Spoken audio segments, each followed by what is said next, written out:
Quisiera saber si tendrá relación lo dicho por Yahushua en Mateo 23, 33 al 39 y Apocalipsis 17, 6. Vamos a ver por acá en la escritura, buscar estos versos. Mateo 23 y Apocalipsis 17. Voy a leer, ya que Apocalipsis 17, 6 es solo un verso el que me dijo, entonces voy a leer ese primero y después veo el otro que es más largo. Dice Apocalipsis 17, 6: Vi a la mujer ebria de la sangre de los apartados y de la sangre de los mártires de Yahushua. Cuando la vi quedé asombrado con gran asombro. Aquí se está refiriendo a la gran ramera, a la iglesia falsa que ha tenido más control en el mundo por los últimos 2000 años, la cual se ha embriagado con la sangre de los apartados al matarlos por predicar del Mesías a través de la historia de una u otra manera. Ahora bien, vamos a ver lo que dice Mateo 23 del 33 al 39. Dice: serpientes, generación de víboras, ¿cómo escaparéis de la condenación del infierno? Por tanto, yo os envío profetas, sabios, escribas.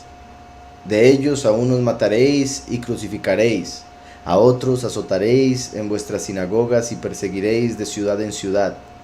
Así recaerá sobre vosotros toda la sangre justa que se ha derramado sobre la tierra, desde la sangre de Abel el justo hasta la sangre de Zacarías hijo de Berequiah, a quien matasteis entre el templo y el altar. De cierto os digo que todo esto vendrá sobre esta generación.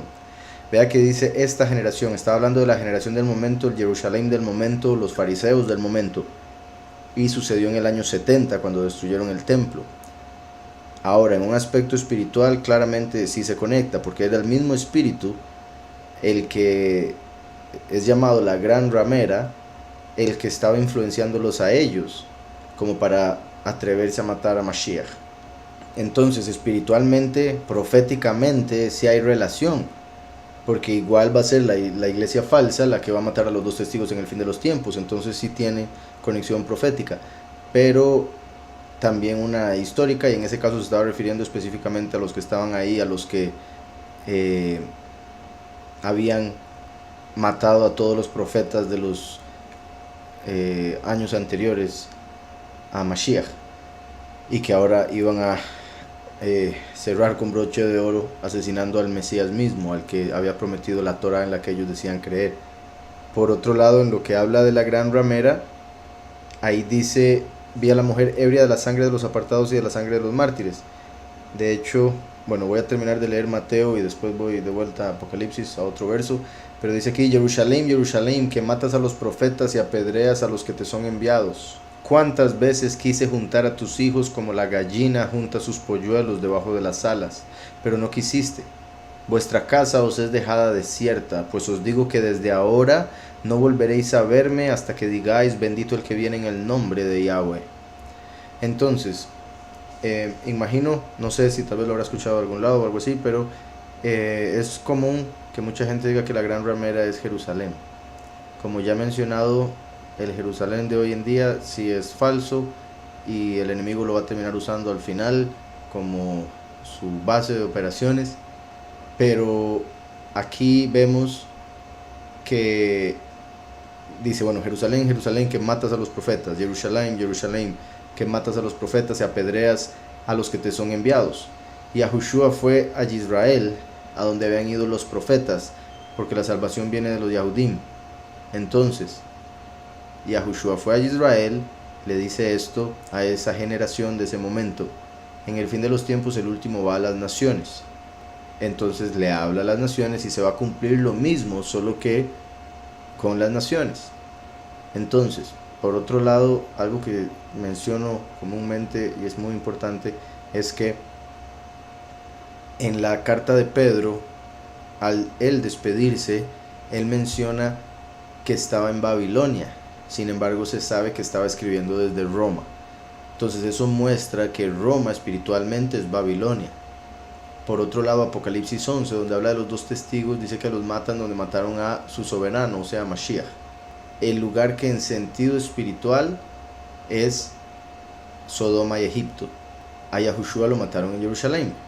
Entonces, en sentido espiritual, Jerusalén es Sodoma y Egipto, y Roma es la gran ramera, que es un espíritu que primero trabajó con los israelitas para alejarlos del Mesías, y después trabajaría por los últimos 2000 años en las naciones para alejarlos del Mesías, que fue quien les abrió la puerta a la salvación, a la justificación y la salvación, dependiendo de la persona.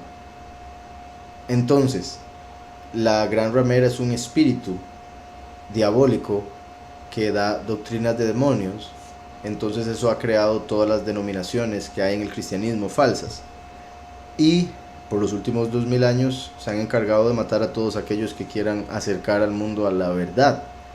Al inicio no dejaban que se leyera la escritura, y bueno, todo lo que sucedió a través de la historia que se sabe, lo descarado que fue el catolicismo al matar a muchas personas por buscar la verdad, así diciéndolo, simplemente por querer leer la escritura, mientras los sacerdotes la querían leer en latín para que nadie entendiera nada. Y después, ¿verdad? Obviamente, cuando se supone que se empiezan a dar los derechos humanos y todo eso, empiezan a hacer lo mismo, pero de una manera más oculta, para mantener la fachada de santos que tristemente la sociedad se ha creído.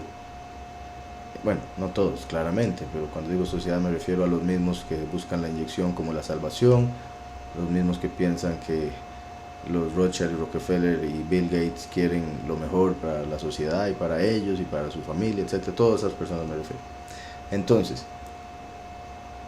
el espíritu que trabajó ahí, trabajaría después en el mundo entero, porque llegaría a ser el nuevo orden mundial, la religión falsa y todo eso. Repito, en la escritura dice Sodoma y Egipto, espiritualmente es Jerusalén, y por otro lado nos dice en Pedro, en las cartas, que Roma es Babilonia. Y como sabemos, en Roma curiosamente adoran a una mujer que dicen que es la madre del Mesías, pero sabemos que no lo es porque ni siquiera se llama así. La madre del Mesías se llama Miriam, no María. Empezando por ahí. Después, todo lo que dicen ellos de María es diferente a lo que dice la escritura de Miriam. Por ende sabemos que es otra persona, es otra entidad, y esa entidad es a la que Jeremías llama la reina del cielo, porque así es como la adoraba la gente, y Jeremías habla de cómo Yahweh está en contra de esa adoración y cómo eso viene siendo un espíritu maligno. Entonces es ese espíritu maligno que es el que se podría decir fue representado o encarnó como Jezabel, y también Jezabel se menciona en la carta a Tiátira, que curiosamente representa el catolicismo en Apocalipsis 3, o bueno, en las cartas de Apocalipsis 2 y 3, que por cierto aprovecho para mencionar que bendito Yahweh, ya la página está abierta, la página de la congregación, que estuvo cerrada ahí por un tiempo para hacer mejoras, para renovarla en sí, y ya finalmente pueden accesar si desean a la página losdelcamino.net, o también pueden entrar a elcaminodeyahweh.com, elcaminodeyhwh.com, pero también se puede llegar a eso a través de losdelcamino.net por si se complica mucho el camino de Yahweh. Y ahí van a poder también ver todas las enseñanzas de la congregación, y específicamente el libro que he estado publicando, en el cual explico lo de todas las congregaciones, y por ende van a poder entender eso que acabo de mencionar acerca de Tiátira. Entonces, como decía, si hay una relación espiritual, si hay una relación profética, pero en Yahushua en ese momento, de una manera personal, o sea, en su vida, estaba hablando a los fariseos que estaban por matarlo, y anunciándoles que en el 70 ellos iban a morir. Pero de una manera espiritual, básicamente está diciendo lo que vendría a ser esa entidad o ese espíritu en el fin de los tiempos, con los dos testigos. Ahora, otra cosa que iba a leer, que está en Apocalipsis 18, dice al final: en ella, hablando del mismo espíritu, la misma iglesia, en ella se halló la sangre de los profetas y de los apartados, y de todos los que han sido muertos en la tierra.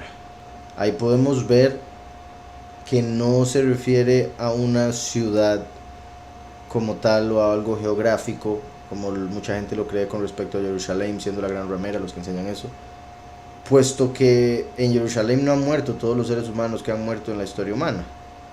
Aquí vemos que a este espíritu se le culpa de todos los que han sido asesinados en el mundo durante la historia. O sea, este es el espíritu de sabiduría diabólica que ha engañado al hombre desde Caín hasta Bill Gates para decidir, pensando ser muy sabio, pensando tener razones claras, obvias y buenas incluso, atreverse a matar a un montón de gente pensando que hace lo mejor para el mundo. Ese es el espíritu que influencia a ese tipo de persona y hace que la persona piense que es la mejor decisión, que es sabio, que matar a otro o a otros o a la mitad del mundo o a la mayoría, como quieren hacer, como está escrito en las piedras de Georgia, las piedras guías de Georgia Guidestone, que se atreven esta gente a matar, y como dice ahí, quieren matar a más del 90% de la humanidad con la excusa de que es por el bien de la humanidad. Y lo peor es que muchos sí se lo creen. Entonces, es ese espíritu de sabiduría diabólica al que se le culpa de todas las muertes. Dice, y de todos los que han sido muertos en la tierra, de todos los que han sido muertos en la tierra, se le va a culpar de absolutamente todo asesinado a ese espíritu. Y por ende, como también se puede decir, obviamente, aunque Roma ha hecho muchísimo mal, tampoco ha sido Roma el que ha causado todos los asesinatos, puesto que antes de Roma estuvo Grecia, antes de Grecia los persas, antes de eso Babilonia, antes de eso, bueno, Asiria, Egipto, Babel, etc.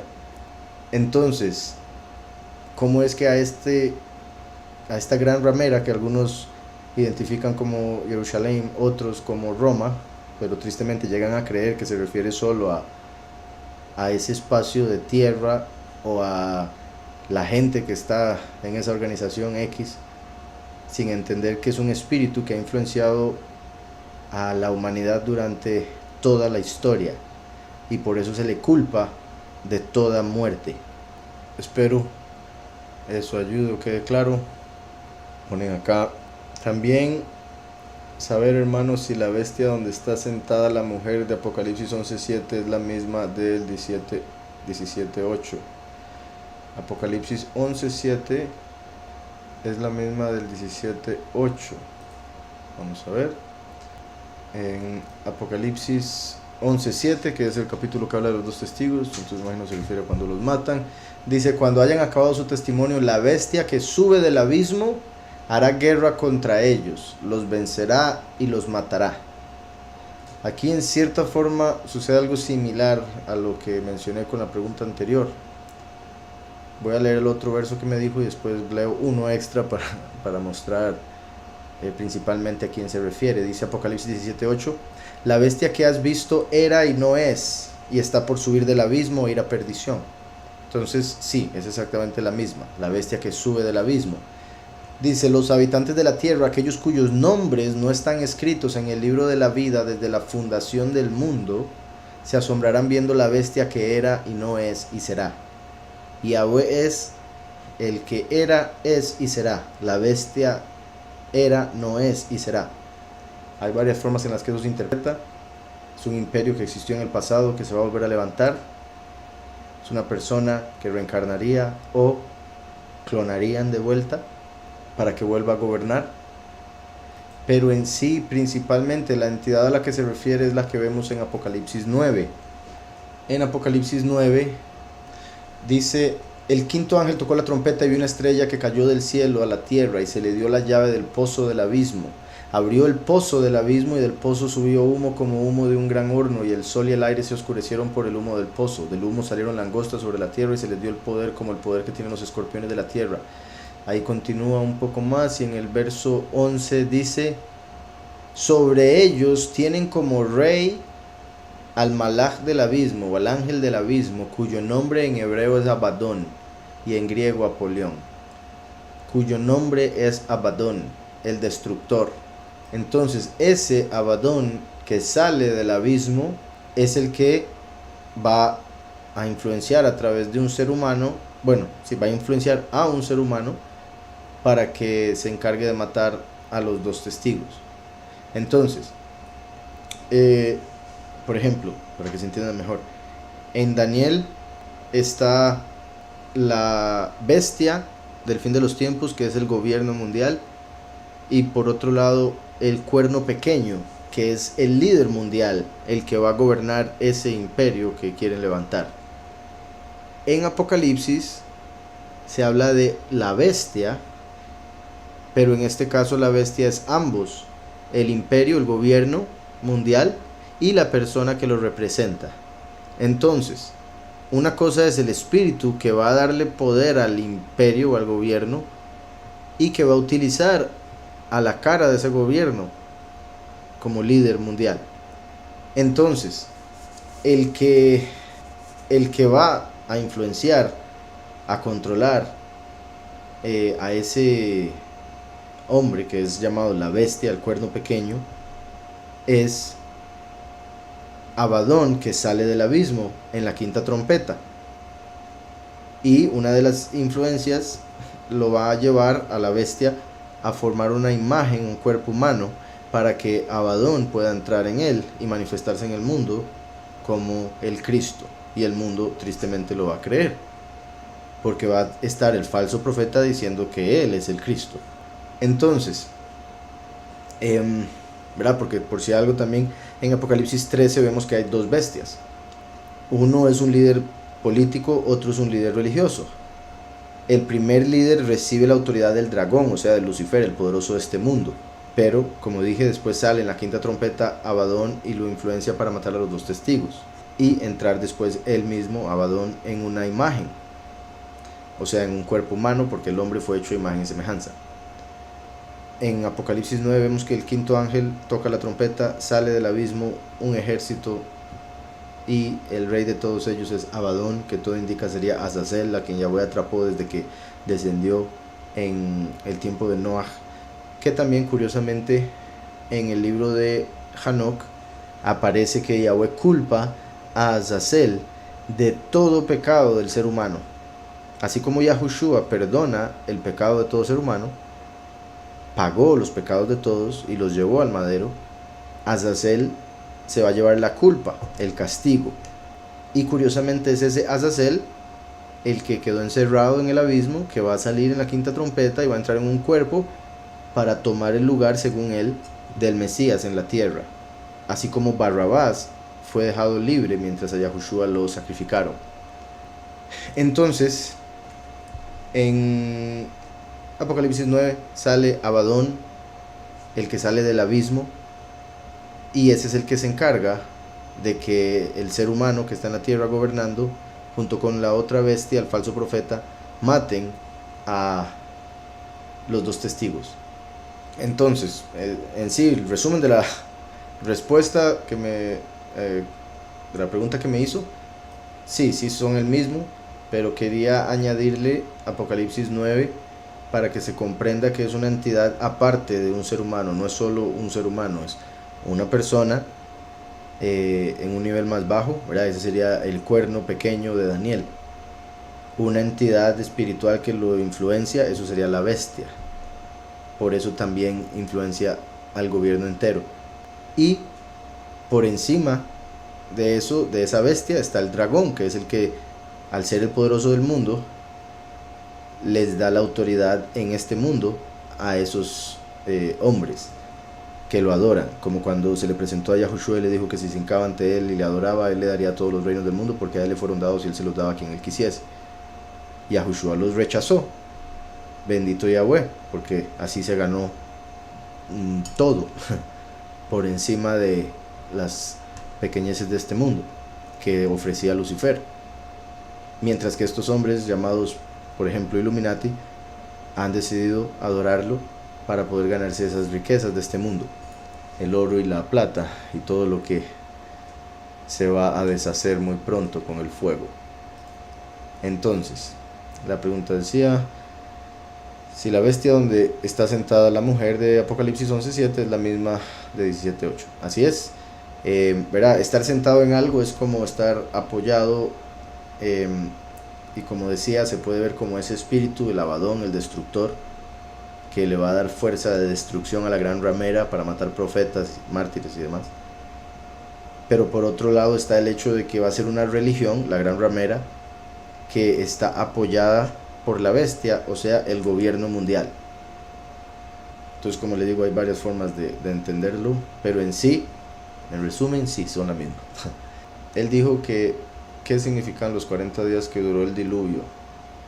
¿Por qué 40? ¿Por qué 40 días? El 40, bueno, son muchas las respuestas. De hecho, hay una imagen que, bendito Yahweh, creo que ya está en la galería por si quiere entrar a losdelcamino.net y buscar la galería de imágenes. De hecho, pues, losdelcamino.net/galería, y ahí va a entrar. Pero de una vez le digo por acá, en resumen, porque es que mi punto es que hay una imagen con casi que todos los significados del 40 y por qué tan importante. Recordemos que Moshe fue al cielo por la Torá 40 días y 40 noches. Y Yahushua fue al desierto y no comió ni bebió, igual que Moshe en el cielo, 40 días y 40 noches. Eliyahu se escapó de Jezabel y estuvo igualmente en el desierto 40 días y 40 noches. En lo que respecta al diluvio, se conecta con el 40 porque la letra del Aleph Bet, que tiene el valor numérico 40, es la letra Mem y representa agua.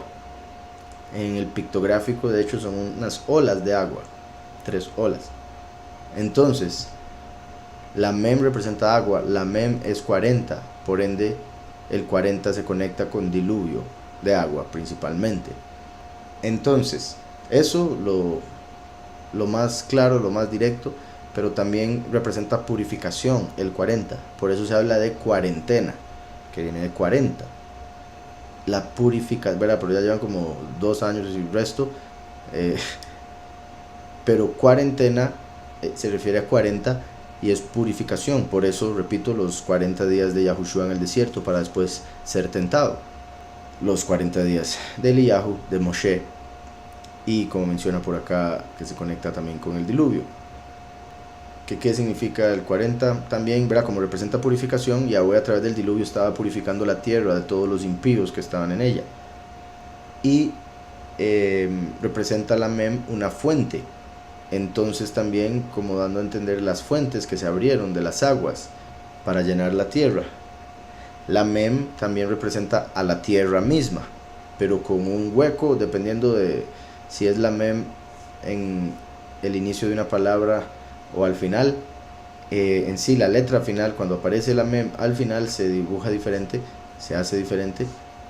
Entonces, dependiendo de cuál sería, pero en este caso, al ser el diluvio de Noah, representaría el primero, la primer Mem, porque el último viene como hijo de hombre, que como dijo Yahushua, sería como los días de Noé, cuando él se manifestase. Entonces, la Mem de Noé sería la que está abierta, y por ende también representaría como el mundo estaba incompleto, y estaba hasta que vino Yahushua, pero todavía faltan algunos detalles, ¿verdad? Claramente, por eso hay tanta maldad.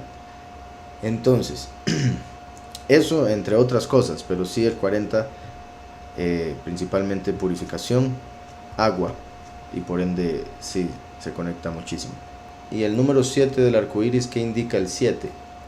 El 7 es completitud, por eso Yahweh creó todo en 7 días.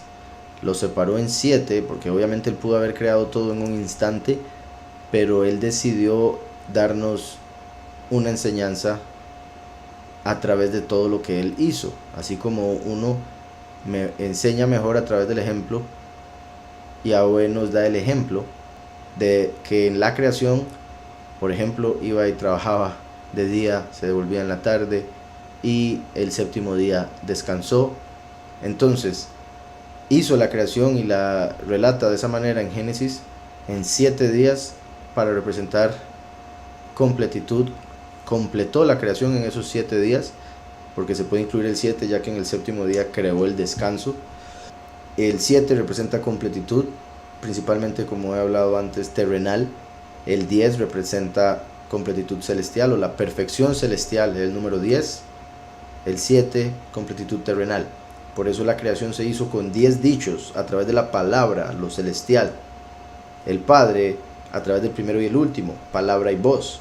Entonces el Padre, palabra y voz, más 7 días en la tierra, se hace el 10, que es la perfección celestial.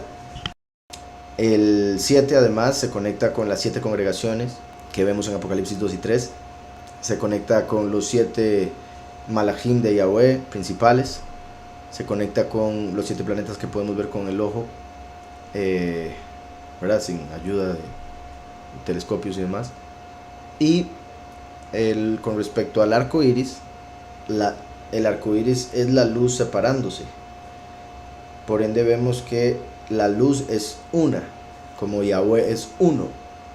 Pero él, al manifestarse, al hacer la creación, por ejemplo, agarró la eternidad, en la cual no existe el tiempo, y hizo una contracción de su luz para crear un espacio, y cuando hizo eso se formó el tiempo.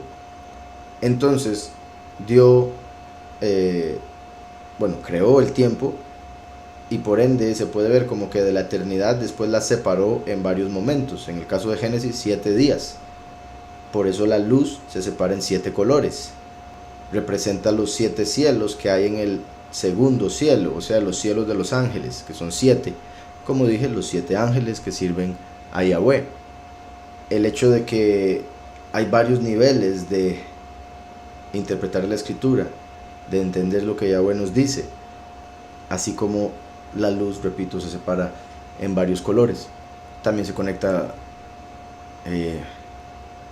como dije, con los planetas que se encuentran en esos 7 cielos, y de fijo hay más conexiones, pero en sí, ya que me dijo solo lo del arco iris, número 7 del arco iris, que indica, sí, como mencioné,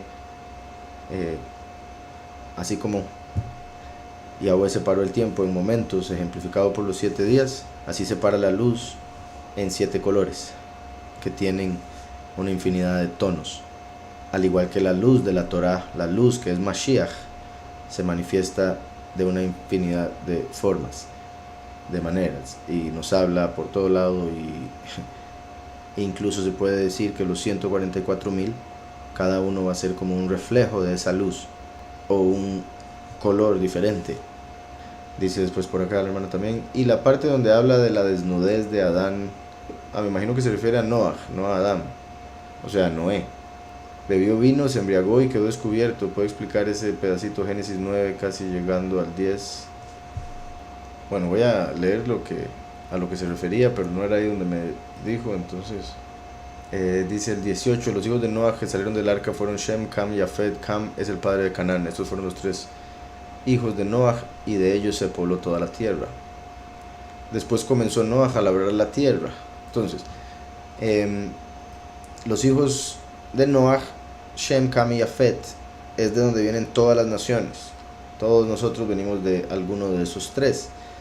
En el caso nuestro, la mayoría de nosotros vendríamos de Shem, bendito Yahweh. Entonces, Shem, Cam y Yafet. Shem es como Set de Adán. Cam es como Caín. Y Yafet es como Abel. Entonces, Cam es el padre de Canaán, que es el que eventualmente estaría, o sea, no él específicamente, sino su descendencia, poblando la tierra prometida, a la que llegó el pueblo después del desierto. Dice el verso 19, estos 3 fueron los hijos de Noah, y de ellos se pobló toda la tierra. Después comenzó Noah a labrar la tierra, y plantó una viña. Vemos que se puso a labrar la tierra, por ejemplo, era trabajar la tierra, sacar fruto, alimento de la tierra. Se conecta en cierta forma con Adán cuando estaba en el jardín y se le había dado el trabajo de cuidar el jardín. Y plantó una viña. En la Torah se puede ver conexión de la viña con el árbol de vida, porque la vida está en la sangre, y de la viña sale el vino que representa la sangre. Entonces plantó una viña. bebió el vino, se embriagó y se desnudó en medio de su tienda. Aquí, ¿verdad? No sabemos la razón de por qué se desnudó. Puede ser que tenía calor, puede ser que estaba en su tienda y por ende hace lo que quiere. Quería descansar de esa manera, o simplemente al estar ebrio fue lo único que se le ocurrió hacer. ¿Verdad? Eso es irrelevante porque estaba en la privacidad de su cuarto, a menos de que cometiese pecado. Pero si hubiese cometido un pecado, lo hubiese mencionado la escritura. Lo único que menciona es que se desnudó, pero estaba en su tienda, por ende estaba, por decirlo así, cubierto por la tienda. El problema es lo que viene a continuación. Ahora, también obviamente el problema es que se embriagó, ¿verdad? Claramente, ese se podría decir que sí fue un problema. La escritura no lo menciona necesariamente como y Noah pecó embriagándose, pero sí vemos que el haberse embriagado llevó a algo que él no quería que sucediera, claramente. Entonces podemos ver los resultados del vino, de embriagarse específicamente. Entonces, además, en el sentido profético, recordemos que esto sucedió después del diluvio. Inmediatamente después del diluvio sucede esto. La escritura nos dice que la venida del Hijo del Hombre, uno de los dos testigos, sería como los días de Noé. Y en el tiempo de Noé lo que hubo fue un diluvio de agua. Solo que la escritura nos dice que esta vez va a ser uno de fuego. Porque el arco iris, de hecho, fue un pacto. Curiosamente, en hebreo, Sheva se interpreta como 7 y también como pacto. Entonces, la misma palabra para pacto y para el número 7. Entonces el 7 representa pacto. Por eso es que Yahweh hizo el pacto con el arco iris de 7 colores. Como dice la escritura, fue el pacto que hizo Yahweh con Noah, en sí con la humanidad. Cada vez que sale un arco iris en el cielo, es el Todopoderoso recordando el pacto y diciéndonos que no va a destruir la tierra con agua. Pero la escritura revela después a través de los profetas que en el fin de los tiempos lo haría a través de fuego. Entonces el arco iris, volviendo a la pregunta anterior, representa el pacto que hizo Yahweh con el pueblo y también representa el que va a traer el fuego en el fin de los tiempos. Pero volviendo a este punto, después del diluvio se embriaga, así como el último, el testigo como Moshe, viene al mundo y dice la escritura que se va a embriagar con la sangre de sus enemigos. La sangre es representada por el vino.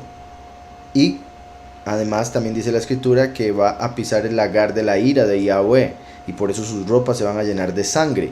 El lagar de la ira, donde van a ser echadas las uvas, que son los muchos, donde van a ser estripados, o sea, los muchos que van a morir por haberse rebelado en contra de la verdadera doctrina, en contra de la verdad Mashiach Yahushua. Estos van a morir. Y así va a hacerse justicia, por decirlo así, y es representado por el último lleno de sangre, como aparece en Apocalipsis 19, en Isaías 63. Entonces se habla del último como un lagarero. El lagar es donde se pisan las uvas para sacar el vino. Eso representando la sangre que va a ser derramada de los impíos en el fin de los tiempos, cuando el último se presenta a predicar las plagas. Como Noah representa al Hijo del Hombre, Noah se embriaga porque el último se va a embriagar con la sangre de sus enemigos y va a pisar el lagar de la ira, como Noah pisó el lagar que hizo para poder beber ese vino que tenía ahí. Entonces, por eso es que vemos vino y embriaguez inmediatamente después del diluvio, porque una vez que el último viene, se dan las plagas y lo matan, va a pisar el lagar de la ira de Yahweh, trayendo las plagas postreras de los últimos 3 años y medio, como la maldición que está por soltar aquí Noah en contra de Canaán, su nieto. Dice, bebió vino, se embriagó y se desnudó en medio de su tienda. Cam, padre de Canaán, vio la desnudez de su padre y lo dijo a sus 2 hermanos que estaban fuera. Aquí, al decir Cam, padre de Canaán, Canaán era el 4º hijo de Cam. Entonces es ilógico que mencionara el nombre Canaán como hijo de Cam, a menos de que él tuviese algo que ver. Entonces, de ahí se deduce que Canaán fue el que lo vio a su abuelo desnudo y burlándose fue y le contó a su papá, Cam. Y Cam, aprovechándose, fue e hizo algo con su papá que, bueno, en el judaísmo principalmente se hablan de dos opiniones. Yo me inclino por una, nada más. La otra opinión en realidad toman en cuenta ambas como una sola, entonces ya voy a decir después de leer.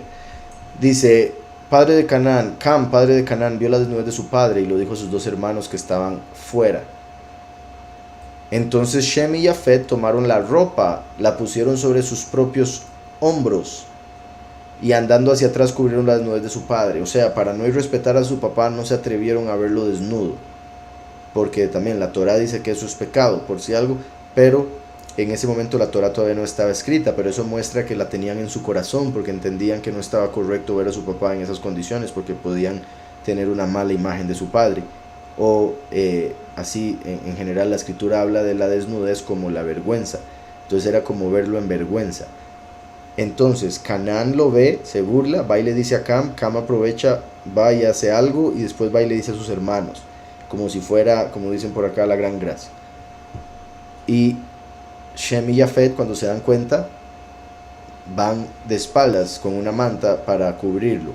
Entonces dice, cubrieron la desnudez de su padre. Ahora, bueno, continúo. Al tener vueltos sus rostros, no vieron la desnudez de su padre. Cuando despertó Noaj de su embriaguez y supo lo que le había hecho su hijo más joven, dijo, maldito sea Canaán, siervo de siervos será a sus hermanos. Entonces mucha gente ahora puede leer esto y decir, qué cosa más rara, ¿por qué tan enojado? ¿Por qué si solo lo vieron desnudo y son sus hijos? Etcétera, etcétera. Pero aquí al decir, supo lo que le había hecho su hijo más joven, eso indica que le hicieron algo. No fue que lo vieron, sino que le hicieron.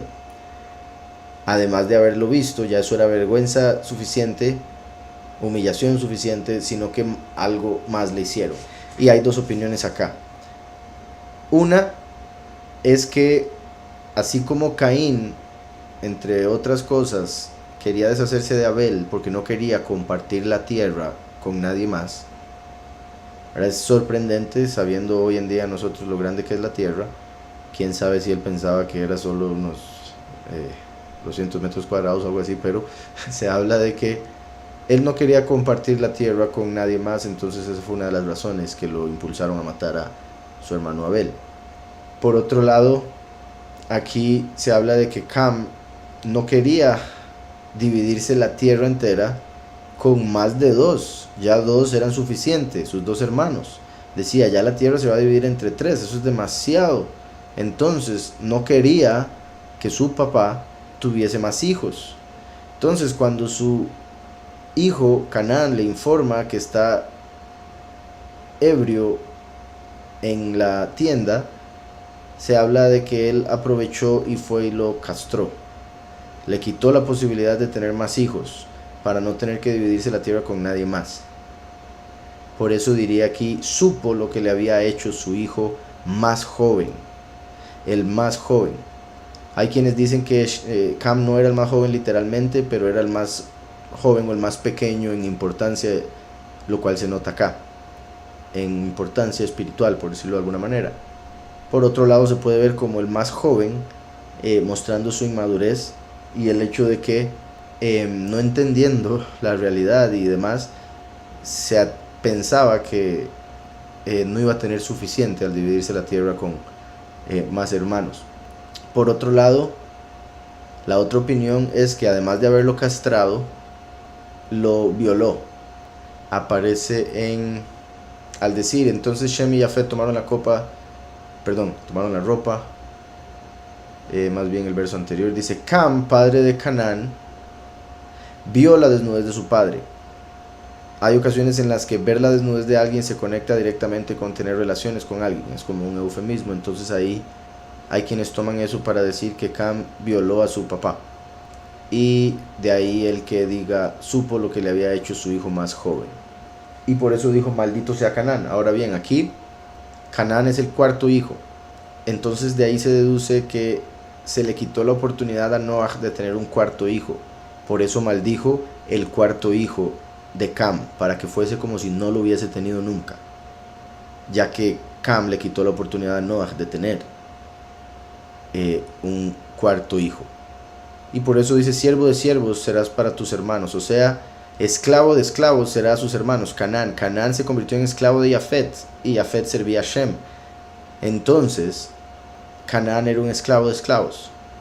Ahora, cualquier cosa que un esclavo tenga, le pertenece a su amo. Entonces, como Shem era el amo de Canaán, es por eso que la tierra de Canaán no le pertenecía a Canaán, le pertenecía a Shem. Y por eso Yahweh se la entrega a Israel, descendiente de Shem. Y bueno, creo que con eso se responde. Me dice por acá, Isaías 66:6. ¿Cree usted que se dirige especialmente a quienes rinden culto a ese número 666? Es decir, no hay coincidencia en que ese verso diga eso específicamente. Que vamos a ver. Bueno, por un lado, ¿verdad? Yo no creo en las coincidencias. Por eso hay veces en las que puedo comentar algo con respecto a un verso o algo así. Pero sí también quiero dejar claro que los versos y capítulos fueron puestos después, mucho después de haberse escrito estos libros de los profetas y la Torá. Eso fue hecho después. Entonces, en cierta forma se puede decir que tiene un... o sea, que si los versos y capítulos fueron inspirados por Yahweh, fue así por puro milagro, porque las personas que lo hicieron no eran muy apartados, que digamos. Pero dice Isaías 66:6, voz de alboroto de la ciudad, voz del templo, voz de Yahweh que da el pago a sus enemigos. Sí, me parece que se puede conectar. Voy a ver algo aquí en el hebreo. Primero que todo, ¿verdad? Interesante que menciona voz 3 veces, como confirmando lo de el 6 3 veces. Voz de alboroto de la ciudad, así como, ¿verdad?, la Nueva Jerusalén se va a alborotar cuando maten a los 2 testigos, cuando se dé el terremoto, así como también el Vaticano se va a alborotar cuando sean despedazados todos los ídolos. Después dice voz del templo, lo que mencioné, van a matar a los 2 testigos. Ahí cerca del templo se va a alborotar la ciudad y la gente que está en el templo. Por otro lado, curiosamente, Yahushua es el templo, el último es su voz, es la voz. Entonces, voz del templo sería el último, a quien Yahweh envía al mundo, lo matan y asciende al templo y se deja ver el arca en el templo, como vemos en Apocalipsis 11. Y sale una voz del templo, de hecho vemos también en la escritura. Voz de Yahweh, confirmando que la voz del templo es la voz de Yahweh, porque el templo de Yahushua, la imagen de Yahweh. Por ende, la voz de Yahushua es la voz de Yahweh. Así como el alma, Yahweh, el cuerpo, Mashiach, y la voz, el último. En este caso me refiero a esta analogía que acabo de mencionar. Voz del templo, voz de Yahweh que da el pago a sus enemigos. Claramente los enemigos de Yahweh se van a poner la marca de la bestia y van a recibir el pago. Es particular que diga el pago cuando vemos en la escritura que los que se pongan la marca no van a poder comprar, que los que no se pongan la marca no van a poder comprar ni vender a menos de que tengan la marca. Aquellos que se pongan la marca para poder seguir siendo parte de este mundo pecador, comprando y vendiendo, van a recibir su pago, porque solo en eso piensan. Entonces, voz de Yahweh que da el pago a sus enemigos. Y también se puede decir que la misma marca va a ser el pago. Va a ser como una trampa que el enemigo pone en la cual ellos van a caer. Y es el pago porque caen en ella por rechazar la verdad, por rechazar a Yahweh. Cuando Jacob luchó contra el ángel y le cambiaron el nombre a Israel, ¿ese ángel era el mismo Todopoderoso? No, el Todopoderoso no es un ángel. El 99.9% de los ángeles son creaciones. Y digo 99.9 porque ángel significa enviado, significa mensajero. Yahushua es el mensajero de Yahweh, pero no es una creación, es su propio hijo, como cuando el papá le dice a su hijo, vaya, tráigame algo del súper. Por otro lado, el último es el Malach Micael, pero según los libros gnósticos, habría salido de Yahweh mismo como un fuego para condenar a Samael, el primer ángel creado. Y posiblemente lo mismo suceda con Uriel, Gabriel y otros 4 malachim, porque habrían 7 que muy posiblemente no fueron necesariamente creaciones, sino emanaciones. Entonces Yahweh está por encima de toda creación. Cuando Yahweh se manifestaba a los hombres antes de Yahushua, en la mayoría de los casos lo hacía a través de un ángel. Como la gente no tenía mucha comprensión de lo espiritual, se dejaba llevar muchísimo por las apariencias, por lo que veían. Cuando veían un ángel pensaban que era el Todopoderoso y lo terminaban adorando. En la mayoría de los casos, en otros casos preguntaban, por lo menos, los más apartados se daban cuenta que no debían, o algo así. En este caso, la escritura dice en hebreo Elohim, no dice como lo traducen, ¿verdad? Que ponen Dios.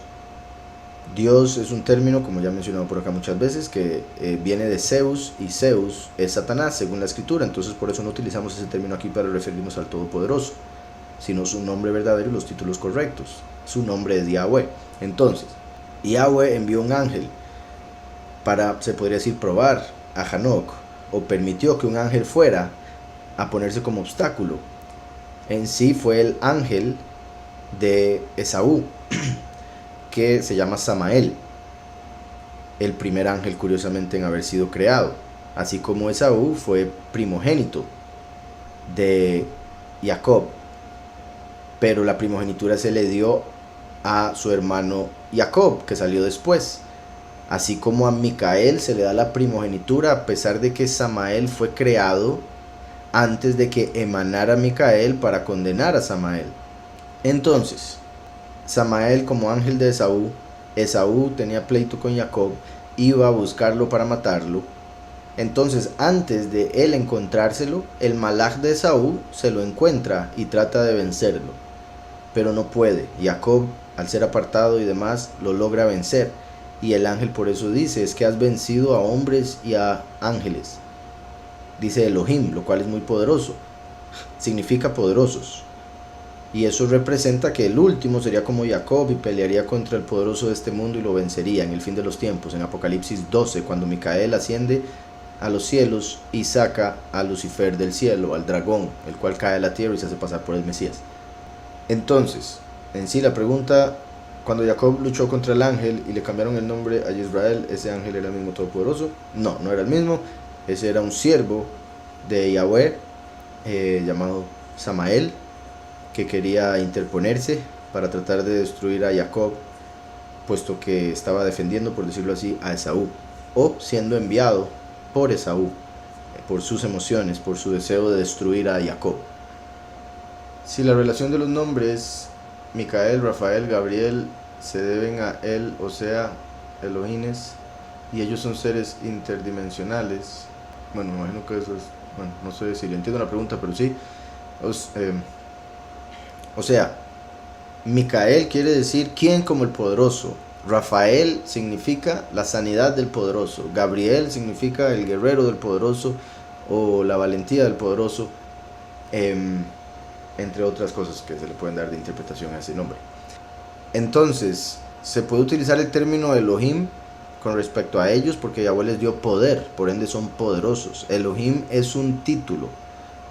Por eso también se puede usar con ángeles, como en el caso de esa historia cuando Jacob pelea contra el ángel. Por eso los traductores han puesto Dios, porque ahí dice Elohim. La gente cuando lee Dios se imagina al Todopoderoso, sin entender que el título que aparece en hebreo es Elohim, y ese título se puede usar con ángeles, hasta con seres humanos con autoridad, como jueces y demás. Entonces, sí se podría utilizar ese término, que son Elohim. En sí, por si algo, Elohim ya es plural. Después dice, ¿y ellos son seres interdimensionales? Sí, o sea, son del cielo, y con las palabras que se usan hoy en día, por decirlo así, se le puede llamar a los cielos otras dimensiones, son otras realidades, sin duda. Dice, ¿qué representa el ave fénix? El ave fénix en el Illuminati o las sociedades secretas representa a Lucifer, por el hecho de que es un ave que se destruye a sí misma cada cierto tiempo y vuelve a renacer de las cenizas. Hay algunos escritos que dicen que es un ave que sí existe en otra realidad, en otra dimensión. Hay otros que lo ponen como si existiera en esta misma realidad, simplemente muy elevada como para poder, bueno, no tiene contacto con el ser humano, por decirlo así, los que dicen que es de esta realidad. Pero en sí, en lo que respecta a lo que creen en las sociedades secretas, representa a Lucifer, porque esperan que después de su caída se levante de las cenizas y logre reinar, cosa que no va a suceder. Bueno, quizá, de hecho se podría decir que lo que representa es lo que va a suceder con Lucifer una vez que caiga, porque va a caer y va a estar encerrado por 1000 años, y después de 1000 años se le va a dejar salir, y va a reunir a las naciones, los cuales van a venir a atacar al pueblo escogido y van a ser destruidos por un fuego que desciende del cielo. Entonces sí va a volver a salir, sí se va a volver a levantar, pero para terminar de caer, como una persona que va a prisión preventiva y después sale por un momento solo para ir a juicio y entrar para toda la vida, cadena perpetua. Se conecta con Lucifer. De hecho se habla en varios escritos también que hay 3 ave fénix, una que se consume en llamas cada 1000 años, una que se consume cada 500 y una que ya está completamente consumida. En ese caso, la que está consumida representaría a Samael, la que se consume cada 500 años representaría a Azazel, y la de 1000 años a Heilel o Lucifer, como acabo de mencionar, con el hecho de que va a estar encerrado por 1000 años. Eso con respecto al ave fénix. Y repito, en general, sin usarlo de el Illuminati o tratando de verle el lado positivo, representa el castigo del inicuo, el castigo de los ángeles rebeldes. Y digo positivo, es positivo porque para los que no son rebeldes, es positivo que los que sí son sean castigados. Se dice que los neandertales o los Homo sapiens vivieron hace 300.000 años aproximadamente. Con eso quiere decir que la Tierra es sumamente vieja. Pero si nos vamos a la escritura, Adán, ¿en qué año nació? No pudo haber nacido en esos años, sino más para acá, nuestro presente, antes de Mashiach. Será mentira que existieron los neandertales y los Homo sapiens. Con el carbono 14 se data según ellos. Ok. Ellos han inventado todo eso, la evolución. De hecho, hay un estudio que yo hago de la evolución donde doy como 55, 54 razones, y científicas por si algo, por las cuales la evolución es falsa, es incorrecta, es una mentira. Se ha probado 1000 veces, pero no lo quieren publicar porque la inventaron con el fin de alejar al hombre del todopoderoso creador. Además de que necesitaban la evolución junto con lo del globo, junto con lo del Big Bang, todo va junto. Entonces, de buenas a primeras le digo, es un invento. Pero voy a leer otra vez la pregunta. Ahora, Homo sapiens significa hombre pensante. Entonces, aparentemente no existieron, porque como está el mundo ahorita, pues no. Pero en lo que respecta a esos huesos que han encontrado, muchas veces, por un lado, no han encontrado el que ellos llaman el eslabón perdido. Inventan que han encontrado todos los eslabones del mundo y ponen todos los nombres que quieran poner, pero no encuentran el perdido, que sería el que probaría el invento de ellos. Lo que han encontrado han sido huesos, en algunos casos hasta de animales, que han unido con huesos de humanos para decir que son el eslabón perdido, o para decir que son un neandertal y demás. A veces huesos de personas que tuvieron problemas físicos y por eso eran diferentes a los de los humanos corrientes. Y por otro lado, recordemos que también hubo híbridos de hombres y animales, y esos huesos también los han encontrado. Claramente no los publican todos, quizá publiquen los que se parecen a mono para decir que son de evolución, pero vuelvo a lo mismo, no se ha probado la evolución, y todos esos supuestos fósiles o huesos que han encontrado han sido pura mentira, han sido mentira. Muchos no permiten que los investiguen, que los examinen. Entonces es puro cuento. Por otro lado, el carbón 14 ya se ha probado también una y otra vez que no sirve para nada, no sirve para lo que dicen que sirve. El tratar de medir el carbón 14 de algo para poder decir cuánto tiempo lleva. Han hecho pruebas con animales aún vivos del carbón 14 y sale que son animales que existieron hace millones de años. Entonces, imagínense cuán errado el resultado, como para tener una criatura viva enfrente de uno y que la computadora le diga, esto vivió hace 2 millones de años. Vuelven a pasar la prueba, esto vivió hace 100.000 años. Vuelven a pasar la prueba, esto vivió hace 3 millones de años. Entonces, después de recibir varios resultados diferentes, ellos dicen, ok, ¿cuál es la historia en la cual estuvimos de acuerdo todos? Que esto pasó aquí, que esto pasó acá, que esto pasó en este tiempo, que después vinieron estos animales, después vinieron los otros, ok. Entonces, de todos los resultados, ¿cuál es el que se aplica a la historia que se hizo para los libros de texto? Esta, digamos que fue esa. Entonces, así es como han venido haciendo con eso del carbón 14. Pero puede investigar que no sirve para nada. Y le recomiendo el video que mencioné. Puede buscar en el canal, ahorita usted está en, si no me equivoco, por Urbano, pero si entra a YouTube, en YouTube busca Desprograma 222, ahí le va a aparecer el canal. Una vez que entre al canal, puede buscar dentro del canal la evolución y le va a salir un video como de 50 minutos, si no me equivoco, algo así, explicando por qué la evolución es una farsa. Entonces decía, vivieron hace 300.000 años, es puro cuento, aproximadamente. Con eso quiere decir que la Tierra es sumamente vieja, ¿verdad? Sería si fuese cierto, pero no es así. Pero si nos vamos a la escritura, Adán, ¿en qué año nació? Él habría nacido casi hace 6.000 años. La historia humana duraría 6.000 años y después un milenio de paz que está por empezar, cuando se ha destruido el sistema que ahorita tiene el mundo en cuarentena. Dice aquí, no pudo haber nacido en esos años, sino más para acá, nuestro presente. Si hubiese vivido en esos años, la cantidad de gente que habría en este momento sería inimaginable. Con solo 6.000 años, vea la cantidad que hay ahorita de gente, tanto así que Bill Gates está diciendo que es necesario matar a más de la mitad. Dice después acá, ¿será mentira que existieron los...? Okay. Sí es mentira que existieron la mayoría de esos, sí. Espero haya quedado claro.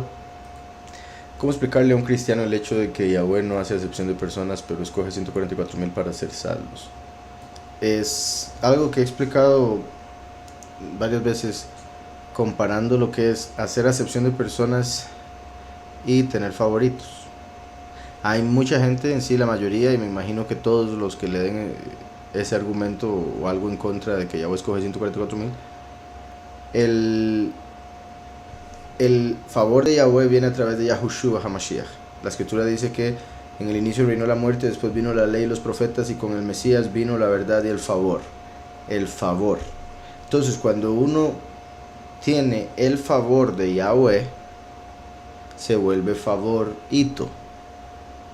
Eso quiere decir que llega a ocupar un lugar especial porque es una persona que ha decidido obedecer, que ha decidido creer en la promesa de Yahweh a través de la fe, poner en práctica lo que cree, ser como el Mesías, que es como a Yahweh le gusta que uno sea, buscar ser como Yahushua nos muestra en la escritura que debemos ser a través de sus mandamientos, y por ende se llega uno a convertir en uno de esos que se podría decir favoritos.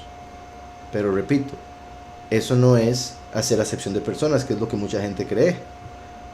Hacer acepción de personas es una injusticia, por ejemplo, como cuando un juez, por ver a una persona que tiene más dinero que otra, le hace o lo declara inocente, sabiendo que es culpable, quizá porque piensa que puede obtener algo a cambio, o quizá porque ya fue sobornado, recibió soborno. Entonces, al tomar decisiones con respecto a alguien de acuerdo a lo que uno puede recibir a cambio, lleva a la persona a hacer acepción de personas. Mientras que por un lado Yahweh no necesita nada de nadie, Él creó todo y más bien toda la creación la que necesita de Él. Y repito, es como un padre que si tiene 2 hijos, así como Él creó a toda la humanidad, uno obedece y el otro no, obviamente el que obedece va a recibir mejor trato. Obviamente el padre va a ver a ese que obedece de una manera mejor, va a querer tratarlo mejor, darle cosas, mientras que al otro lo va a querer castigar. El que va a ser castigado no puede decir qué injusticia, mi papá hace acepción de personas. Quizá lo vaya a decir, pero es por inmadurez, porque no entiende lo que es la recompensa por la obediencia, en sí el favor, el ser favorito. Entonces, como decía, en sí, la persona que quiere poner excusas o un obstáculo para sí mismo al decir, ¿por qué el Todopoderoso va a escoger a gente?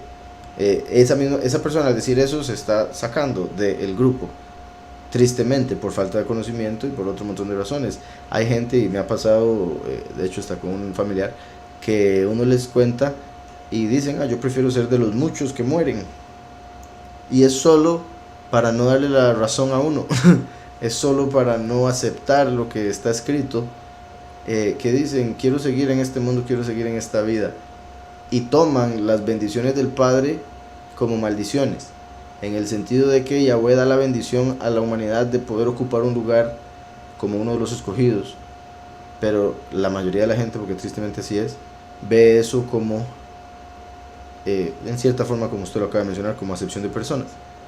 Ve eso como que el Todopoderoso es malo porque escoge a unos por encima de otros, y no está poniendo atención a las obras de esos otros, no está poniendo atención a las obras de la humanidad en sí, en general, como para pensar que todos merecen lo mismo, cuando es claro que no.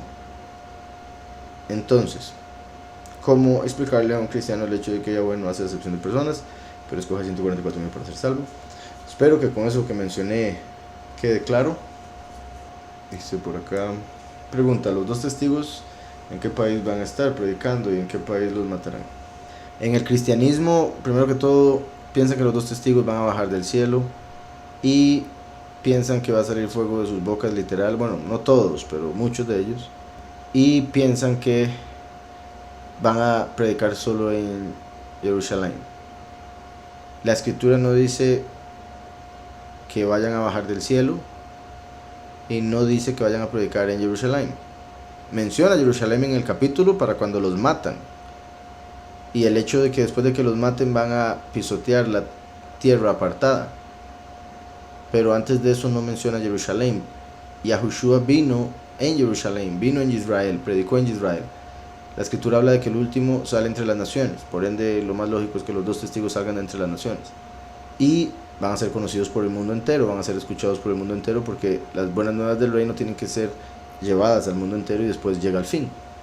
Entonces, la escritura también parece indicar en los profetas que se levantarían de el occidente, puesto que Yahushua se levantó con Juan el Bautista en el oriente, la segunda manifestación sería en el occidente. Así como los dos testigos son como Moshe y Aarón. Moshe y Aarón salieron en Egipto, no salieron en Israel. Igual Yosef, y el último es descendiente de Yosef. Para los judíos, América es Egipto. También en lo que respecta a Estados Unidos dicen Edom, pero con respecto al continente viene siendo Egipto. Por eso dicen que el segundo éxodo va a ser el éxodo de América. Y obviamente hay razones por las que dicen eso. ¿Cómo sería juzgado un hombre con enfermedades mentales? Digamos, alguien que no sabe lo que dice o hace, alguien con problemas mentales, etcétera, ¿sería justificado? Sí, es posible que esa enfermedad mental sea una manera de rectificar sus pecados, o sea, de pagar. Es una posibilidad para poder recibir algo en la otra vida, o puede que, ¿verdad? O sea, hay varios niveles, y si incluimos reencarnación, ¿verdad? Pueden haber varias razones por las que una persona pase por eso, ya sea por pecados de esta vida, pecados de otra, estar rectificando para poder obtener algo en la otra vida, ¿verdad? O estar pagando algo.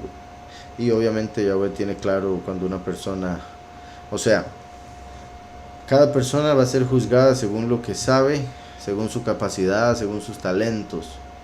Entonces, si una persona no tiene la capacidad mental, no puede ser juzgada como si la tuviese. Y Yahweh va a tomar en cuenta eso y va a poder juzgar el corazón de tal manera que el juicio de la persona sea completamente justo. Dice, Por ejemplo, ¿qué significa el diezmo? ¿Es obligatorio darlo o cómo sería? ¿Qué significa el diezmo? El diezmo representa un pago. La ofrenda es un regalo.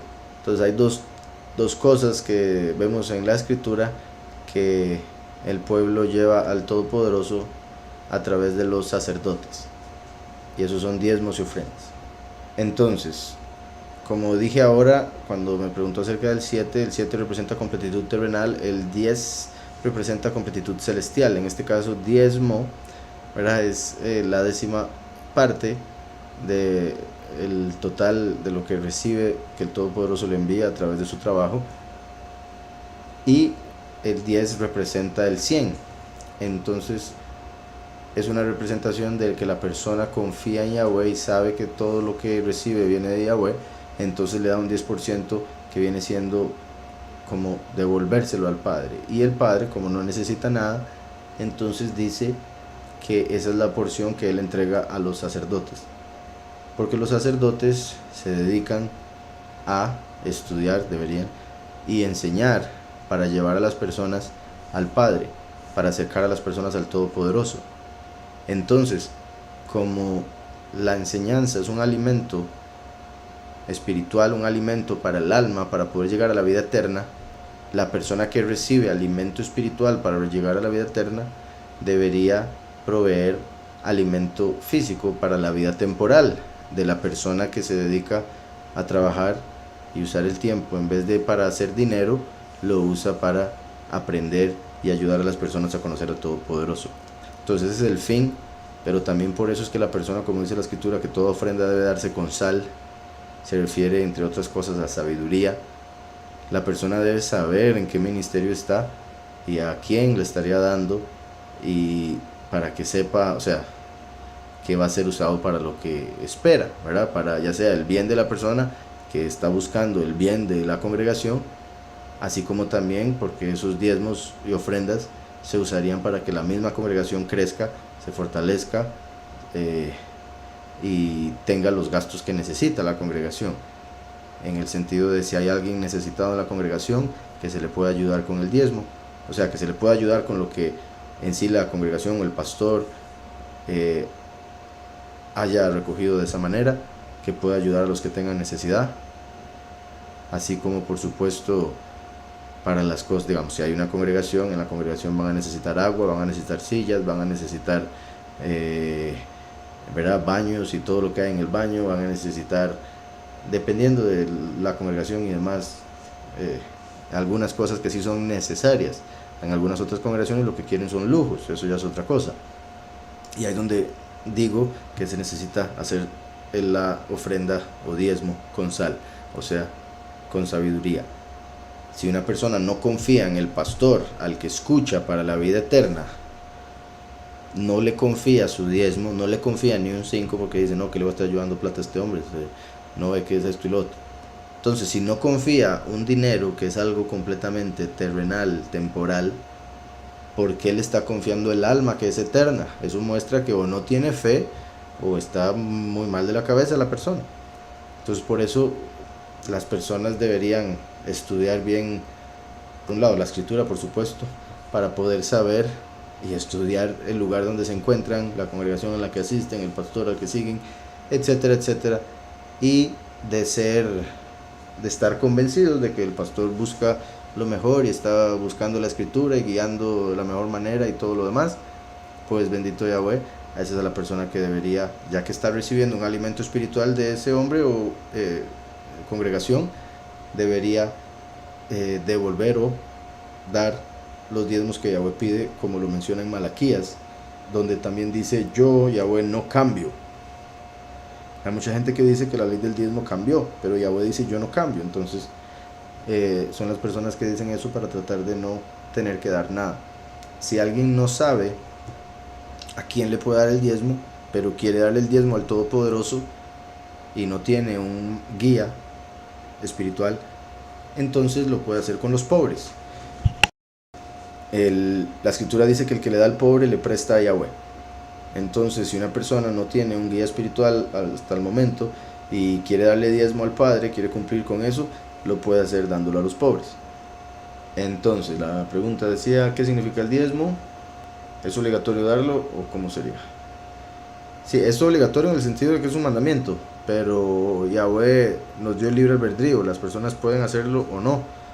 Entonces, o sea, obligatorio en el sentido que para la persona que quiere complacer al Padre en todo, pues lo ve como una obligación, pero también se comprende, o yo comprendo, el hecho de que lo que es la fe y lo difícil que puede ser para una persona, habiendo visto el ejemplo de todas las iglesias de la apostasía y el montón de cosas que hay, se puede comprender el que la gente no quiera, además de el hecho de que la gente hoy en día casi que está sobreviviendo, no logra tener así como para tirar para arriba, que también por eso digo que ahí es donde entra la fe, porque la escritura dice en Malaquías, probadme en esto. La escritura nos dice que no debemos tentar a Yahweh nunca en la vida, pero Yahweh en Malaquías nos dice, probadme en esto. Esto es lo único en lo que Yahweh nos dice que lo probemos, porque Él va a abrir las ventanas de los cielos para que descienda toda bendición. Lo triste es que la gente, mucha gente, lleva diezmos, da diezmos pensando que se le va a manifestar plata en la cuenta bancaria. Y si Yahweh determina que eso es lo que la persona necesita o puede manejar, se lo va a dar.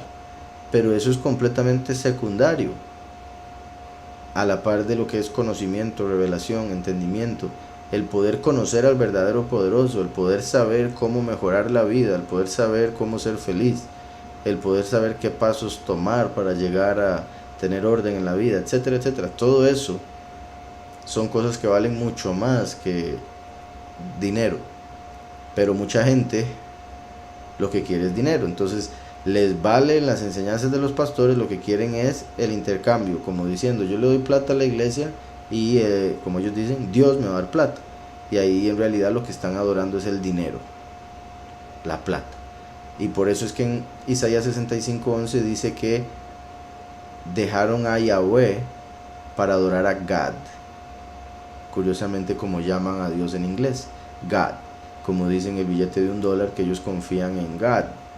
Y Gad en hebreo es el Dios de las fortunas. Entonces lo que adoran es la fortuna, el dinero. Dice aquí, ¿puedo explicar Génesis 15 donde Yahweh le dice a Abraham que le lleve un becerro de 3 años y los otros animales? Voy a tratar de ser breve, porque bueno, normalmente digo que por favor me envíen versos, porque un capítulo entero, ¿verdad?, puedo hablar mucho tiempo. Voy a leer a partir del 9, que es donde dice eso que usted mencionó.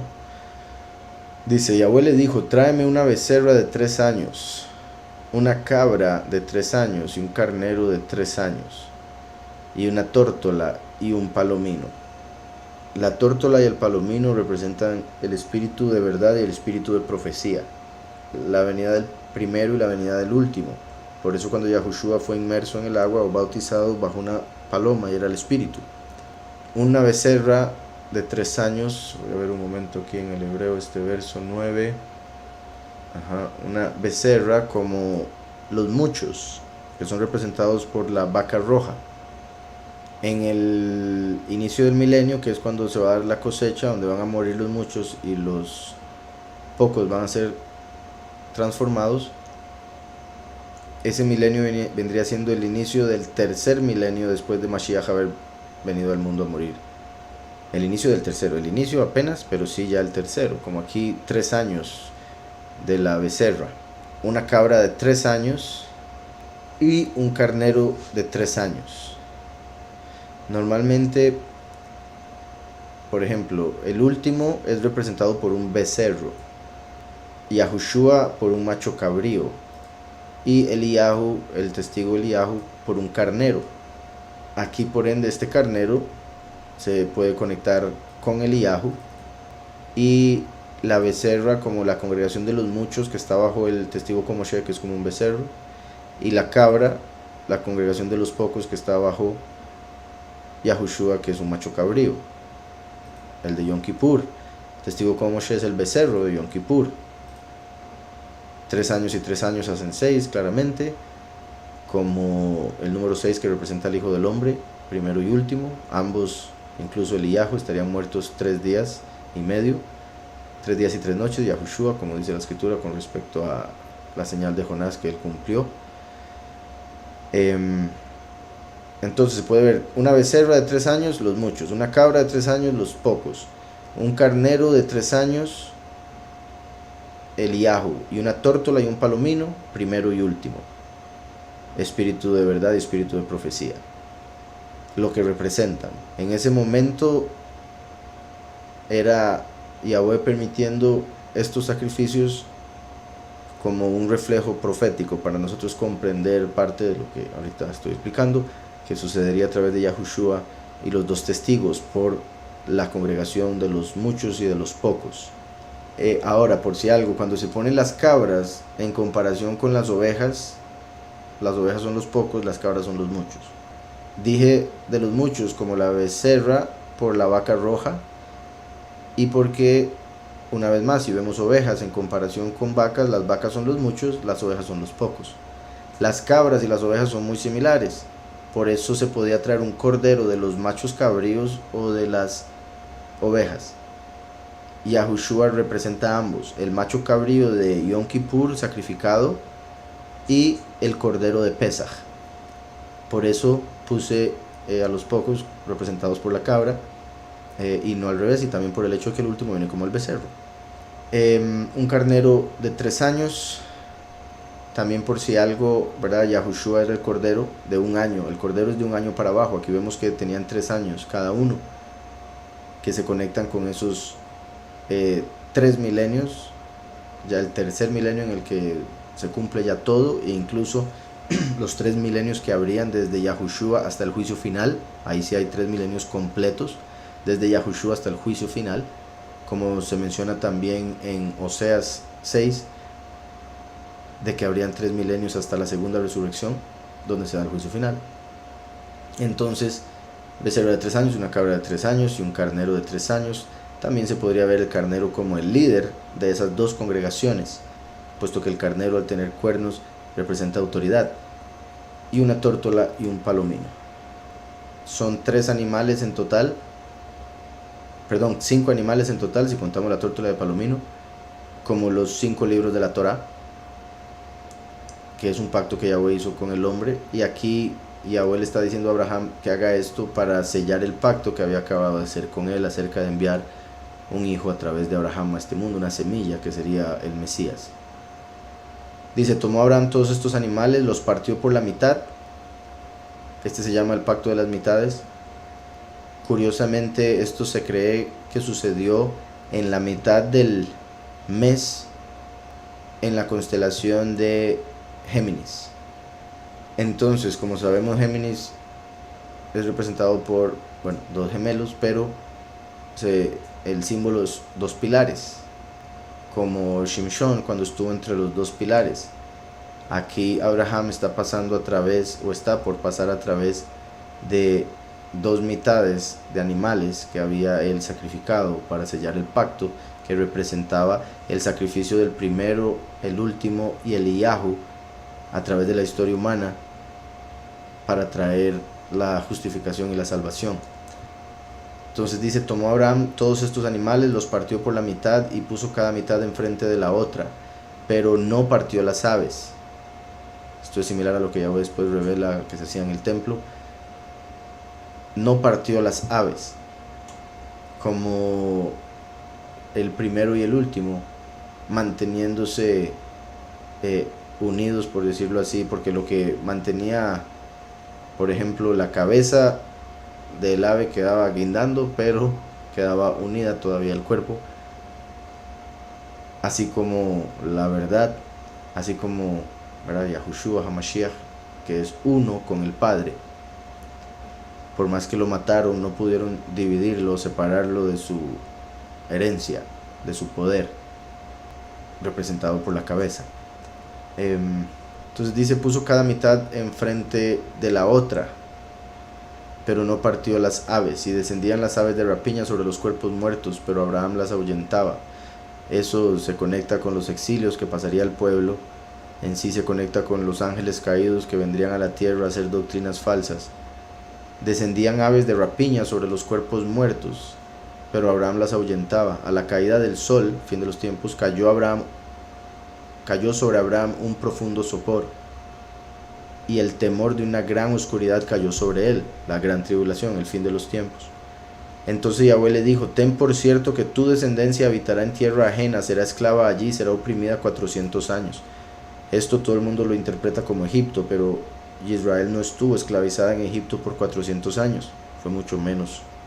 Pero eso de Egipto fue una representación de esta esclavitud que profetizaba para el fin de los tiempos, que pasó el pueblo hebreo en la verdadera historia, mucho de esa esclavitud en esta tierra de América.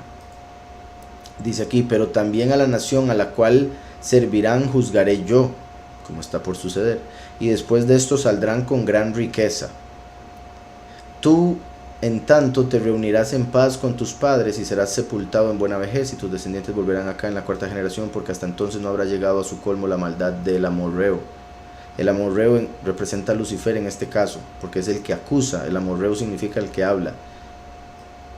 Cuando se puso el sol y todo estaba oscuro, apareció un horno humeante. Curiosamente, este horno humeante representa al último, el testigo como Moshe, que es el sol de justicia. Por eso dice: cuando se puso el sol y todo estaba oscuro. Bueno, y repito, es el sol de justicia el último, pero también es el que viene como ladrón en la noche. Porque la noche, como dije ahora, es cuando se va a dar la tribulación, en el fin de los tiempos. Los últimos 7 años, en comparación con el resto de la historia humana, van a ser la noche, van a ser oscuridad, tinieblas. Entonces, cuando se puso el sol y estaba oscuro todo, apareció un horno humeante, el testigo como Moshe, sol de justicia, fuego consumidor, y una antorcha de fuego, el testigo Eliyahu, que pasaba por entre los animales divididos. O sea, como los dos testigos viniendo a ver a las congregaciones, viniendo a juzgar. En ese caso también, por si algo, porque vean que mencioné la tórtola del palomino como los dos espíritus, el de verdad y el de profecía, la palabra y el testimonio. Y por el hecho de que está pasando los dos testigos acá en medio de, para confirmar el pacto, curiosamente, como lo que viene a ser el testigo como Moshe en el libro de Daniel 9, a quien erróneamente piensan que es el anticristo. El hecho de que pasan ellos como los dos testigos, me refiero al horno y la antorcha, se puede ver a las mitades, la becerra como los muchos, como ahora mencioné, cuando se trata de la analogía o la parábola que Yahweh menciona con respecto a separar a las ovejas de las cabras. Como las cabras actúan un poco locas, entonces en el sentido de los justos y los impíos, las ovejas representan a los justos y los impíos son representados por las cabras. Obviamente y tristemente entre las congregaciones hay impíos que van a tener que ser juzgados, condenados. Entonces se podría ver a la becerra y a la cabra como las dos porciones que hay entre los muchos: los que van a ser justificados, representados por la vaca roja o becerra, y los que no, porque en comparación con las ovejas que deberían ser, se comportan como cabras. Y después tenemos el carnero, que sería macho, y por ende se puede conectar con los pocos, que normalmente son representados por algo masculino, así como los muchos por algo femenino. Por eso los 144,000 dice Apocalipsis que son varones. Y por eso, por ejemplo, Lot representa a los pocos, y su esposa, que se convirtió en sal, representa a los muchos, en la huida de Sodoma y Gomorra, que representa el fin de los tiempos, porque la venida del Hijo del Hombre sería como los días de Lot. Entonces, cuando se puso el sol y todo estaba oscuro, apareció un horno humeante y una antorcha de fuego que pasaba por delante por entre los animales divididos. Por ejemplo, la circuncisión, el cortar una parte del cuerpo y apartarla, es como en cierta forma lo que representa aquí con este pacto que está haciendo al cortar las mitades, dos partes. Eso está representando, digamos, al agarrar un animal y cortarlo en dos partes, se sabe que esas dos partes son dos partes de un todo. Así como en un pacto, dos partes, dos personas, deciden ser uno con respecto a algo, un negocio, un matrimonio o algo por el estilo. Entonces Yahweh acababa de hacer un pacto con Abraham. Por eso, por ejemplo, cuando una persona hace un trato, se da la mano. Al darse la mano es como si se unieran. Entonces, al agarrar un animal y partirlo en dos, viene a representar como en el pacto se tiene que ser uno, si no, lo que va a haber es muerte. Se tiene que cumplir el pacto, si no, lo que va a haber es división, lo cual trae muerte. También el que trajo 3 animales representa a Abraham, Yitzhak y Jacob. Abraham, Yitzhak y Jacob. Yitzhak sería el carnero, por si algo. Aunque hay varias formas en las que, de fijo, en el judaísmo lo mencionarían, pero principalmente Abraham, Isaac y Jacob. Y después decía, cuando se puso el sol y estaba todo oscuro, apareció un horno humeante y una antorcha de fuego que pasaba entre los animales divididos. Aquel día hizo Yahweh un pacto con Abraham, diciendo: a tu descendencia daré esta tierra, desde el río de Egipto hasta el río grande, el Éufrates, la tierra de los eneos, los eneseos, los cadmoneos, etcétera, etcétera. Entonces, espero eso haya quedado claro. Dice en Apocalipsis 14:14, cuando Yohanan dice que vio a uno semejante al Hijo del Hombre, se refiere solamente al último o al primero y al último como uno solo. Es una buena pregunta y me parece, o sea, por lo que he visto en la escritura y como siempre menciono, que ya para ese momento serían uno, porque ya se habría dado la resurrección del último. Ahora, también es por eso que de fijo, por ejemplo, no es el primero. De fijo no es Yahushua a como Yahuhanan lo conocía, porque de haber sido él al que vio, habría dicho: y vi a Yahushua, en el Mesías, con el que anduve. No, él dice: y vio a uno semejante, o sea, se parecía, pero no era exactamente. Por ende, es el último recogiendo los 144,000 en la cosecha, o ya la unión de ambos. Me parece a mí que ya para ese momento sería la unión, y por eso se parecía, pero no era exactamente, era algo más. Dice, puede ser que cuando uno fallece va al paraíso. Claro, si hace lo correcto, después pasan 1000 años terrenales y después reencarnamos. Y cuando la persona muere, sí va al paraíso, si hizo lo correcto, si es justo.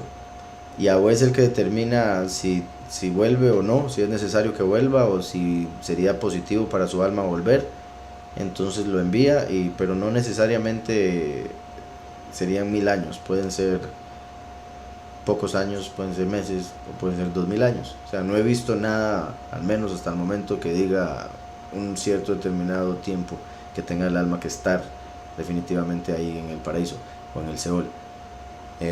Y he escuchado historias de gente que reencarnó en cuestión de unas pocas décadas, en cuestión de unos pocos años, o incluso en cuestión de meses, según historias que hay que básicamente se pueden probar que fueron ciertas y que parecen probar el hecho de que el alma de alguien reencarnó, puesto que tienen todas las memorias de esa persona anterior, a la que obviamente nunca habían conocido, puesto que lo hablaban desde que nacieron, ya que claramente digamos, bueno, en estas historias la mayoría de ellos son niños que vienen con memorias, las cuentan a sus padres, bendito Yahweh, les creen, y bueno, tal vez al principio no, pero aman tanto a sus hijos que les ponen atención y van e investigan y se dan cuenta que en efecto lo que dicen es cierto. Entonces se acuerdan de que murieron de tal manera, murieron en tal lado, vivían en tal lugar, tenían tales cosas, vivían con tal esposa, etcétera. Todas esas cosas las recuerdan. Pero ya después de los 4 o 5 años se va perdiendo la memoria de esos eventos. Entonces normalmente por eso es que las historias tienen que ver con niños que se acuerdan despuesito, o sea, apenas se pueden comunicar, ya lo mencionan. Dice, en la otra vida el sol y la luna tendrán su mismo rol o trabajo al no haber tiempo, o solo habrá luz. ¿Necesitamos dormir o siempre estaremos despiertos? El sol y la luna tendrán su mismo rol, sí, porque la tierra va a seguir dando fruto, solo que la luna va a alumbrar 7 veces más y el sol también. Entonces las 3 de la mañana va a ser como la luz del mediodía, por ejemplo. los escogidos no van a necesitar la luz del sol, pero los que vivan en la tierra, las naciones sí la van a necesitar. Entonces, tendrán su mismo rol o trabajo al no haber tiempo o solo habrá luz. En sí, no habrá tiempo a como lo conocemos ahorita, pero sí va a haber algo similar, puesto que para algo Yahweh hizo la creación del mismo. Ahora, por un lado, el tiempo de esta realidad tendría un final para poder entrar a la otra realidad, claramente, la que va a ser eterna. Pero al haber empezado nosotros acá, se puede hablar de que la otra a la que vamos a entrar es infinita. Por ende se puede ver como una vida similar, o sea, similar a esta realidad en la que existe el tiempo, pero sin la posibilidad de que sea destruido ese tiempo, porque no va a haber quien se meta con la creación del Padre. Además de que digamos, la posibilidad sería que exista algo similar al tiempo, pero en el cual podamos viajar, a diferencia del tiempo de ahorita, que estamos atrapados en el presente, sino que es un tiempo como el espacio, que podamos ir de un lado para otro. Además de que también van a haber otros mundos después de este, simplemente no va a haber pecado, ni maldad, ni sufrimiento. Entonces se puede decir que al haber varias etapas que vamos a pasar por la eternidad, van a llegar en cierta forma otros finales a esas etapas que vendrán, pero finales positivos. Y al decir eso, entonces se puede hablar de que va a haber algo similar al tiempo. La realidad en la que no existe el tiempo del todo es en la del Padre, en el tercer cielo, y los escogidos, cuando ya puedan accesar al Padre lo más cerca posible, van a poder experimentar eso de alguna manera, pero también al experimentar eso, el Padre nos da el entendimiento de que su voluntad fue la creación para que ahí habite el hombre, para poder experimentar la creación, que solo se puede experimentar cuando las cosas están separadas en sí, el sí del no, la derecha de la izquierda, como para poder comparar, como para poder probar, experimentar y demás. ¿Verdad? La sal y el azúcar, en vez de que, por ejemplo, no exista el sabor, o que todos los sabores sean el mismo, que es algo de lo que también se dice se representaba con el maná, el alimento celestial. Entonces, decía, ¿necesitaremos dormir? No. O siempre seremos, sí, siempre vamos a estar despiertos. El dormir representa el morir. Como ya no vamos a morir, entonces no vamos a dormir. Continúa. Dice, así como el último es Micael, Eliyahu sería algún otro malaj o arcángel. En el judaísmo se dice que Eliyahu fue un ángel llamado Sandalfón, pero solo en el judaísmo he escuchado ese nombre. Y también, verá, claramente se me ha venido a la cabeza, por supuesto, el ángel Gabriel, puesto que Gabriel y Micael son los principales, son los que más se mencionan en la escritura, y digamos en la mayoría de escrituras son los únicos que se mencionan por nombre. Entonces podría ser que Yahushua enviase a esos dos malajim, Gabriel y Micael, como los dos testigos. O sea, cabe la posibilidad, pero no hay nada en la escritura que haya visto como que indique eso, como lo hay con Micael específicamente. Continúa. Bueno, la hermana Diana me hizo una pregunta acá, entonces voy a ver rápidamente. Dice, si Cam le quitó la posibilidad de tener un cuarto hijo a Noah, ¿es por eso que dice que hasta la tercera y cuarta generación son las maldiciones generacionales? ¿Tiene eso que ver con Éxodo 25? Pues sí hay una relación, en el sentido de la cuarta generación como el límite de la maldición. Y se podría, o sea, es que depende como lo queramos ver, ya sea que Yahweh lo determinó así desde un inicio y por eso guió o permitió que eso sucediera con Noah de tal manera, o lo que sucedió con Noah funcionó como un ejemplo que Yahweh tomó para después utilizar en lo que respecta a las maldiciones generacionales, que al final es similar a lo de el libre albedrío y la predestinación. Ambos son verdad, depende de qué punto de vista lo ve. Dice, la otra pregunta es, si se partiera del supuesto de que las poblaciones indígenas americanas eran descendientes de las 12 tribus, ¿cómo se podría explicar que a pesar de que algunos miembros de las mismas poblaciones indígenas americanas han declarado ser descendientes de esas tribus, muchos otros señalan su origen en seres como Viracocha de la cosmovisión andina, que es un ser supremo, creador del tiempo y de todo lo que existe. Y Yahweh es el creador del tiempo y de todo lo que existe. Entonces, una de las razones por las que el pueblo en sí, las 10 tribus, fueron agarradas por Sennacherib, sacadas de Israel y llevadas a América, traídas a América, fue por la idolatría. Tristemente, una de las características del pueblo a través de la historia ha sido el desviarse del verdadero creador y darle ese título a otras entidades, o el hecho de cambiarle el nombre al Todopoderoso, que viene siendo lo mismo. Como aquí me menciona Viracocha, dice de la cosmovisión andina, que es un ser supremo creador del tiempo y de todo lo que existe, en incluso el que le da el aliento de vida a los seres vivos, y que se supone como que este viene de la isla del sol en el lago Titicaca. Estas civilizaciones son incluso anteriores al nacimiento del pueblo hebreo o israelita, entre el 600 antes de Mashiach y el 1000 antes de Mashiach. Entonces no, porque el pueblo vino mucho antes que eso. Dice, estas civilizaciones son incluso anteriores al nacimiento del pueblo hebreo. Recordemos que hebreo viene de Eber, a través de Abraham, hijo de Eber.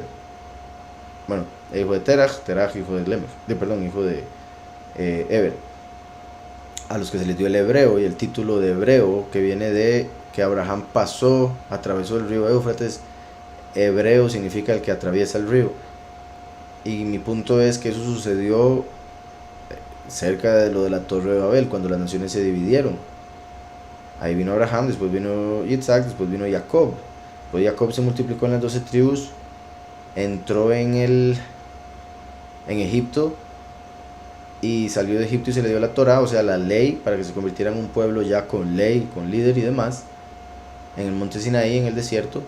Y por ejemplo, uno de los números que se dan o fechas es la que menciona Josefo, y es muy posible por otros aspectos históricos que haya sido 1552 antes de Mashiach, que el pueblo recibió la ley, pero ya mucho tiempo después de haber estado en Egipto y demás. Entonces, 1552 años recibió el pueblo la Torá. Aquí usted me está hablando de 600 y de 1000 años antes de Mashiach. Entonces, más antes. Digamos, esa fecha que usted está poniendo es en realidad la fecha en la que el pueblo habría sido expulsado de Israel y llevado a América, como también lo relata Esdras. Vea, por ejemplo, cómo en cuestión de décadas mucha gente, por estar en contra del cristianismo, se ha inventado religiones. La del el dios espagueti, por ejemplo, una estupidez que hicieron como una prueba, pero ahí todavía se mantiene. La cienciología, y otros, los mormones, etcétera. Bueno, mormones piensan ser cristianos, pero bueno. Mi punto es que en cuestión de pocos años se hacen creencias nuevas y llegan las masas a creerlas. Entonces no es de extrañarse que tuvieran esa creencia. Dice, por lo que me deja dudas cómo las civilizaciones del mundo proponen distintos orígenes. Civilizaciones del mundo proponen distintos orígenes, según lo que le entiendo. Bueno, por un lado eso se debe, repito, a la tradición. Tristemente la tradición muchas veces puede más que la verdad.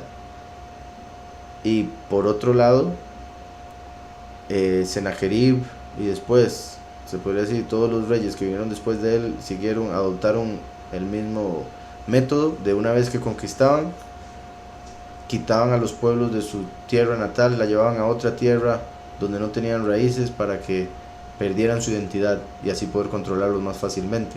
Después de siglos llegaban a formar una identidad inventada a través de la tradición, porque perdían la original, que es lo que sucedió con nosotros, por ejemplo, los latinos. El latín es un idioma, nos dicen latinos o hispanos, pero no somos de España tampoco. En España estuvimos como sefardim, de ahí nos trajeron, y etcétera, etcétera. Son muchas cosas que se pueden decir que muestran que el latino, por ejemplo, no sabe de dónde viene. Nada más es como una mezcla y vive en un país tercermundista y punto. Eso mismo hasta viene siendo prueba de lo que ya había prometido en Deuteronomio con respecto a lo que le pasaría al pueblo por rebelarse. Dice, ¿qué tan malo es querer tener riqueza económica? ¿Está bien o mal? La escritura dice que el que ama el dinero nunca se va a saciar, aunque lo llegue a tener. nunca va a estar satisfecho por más que llegue a obtenerlo.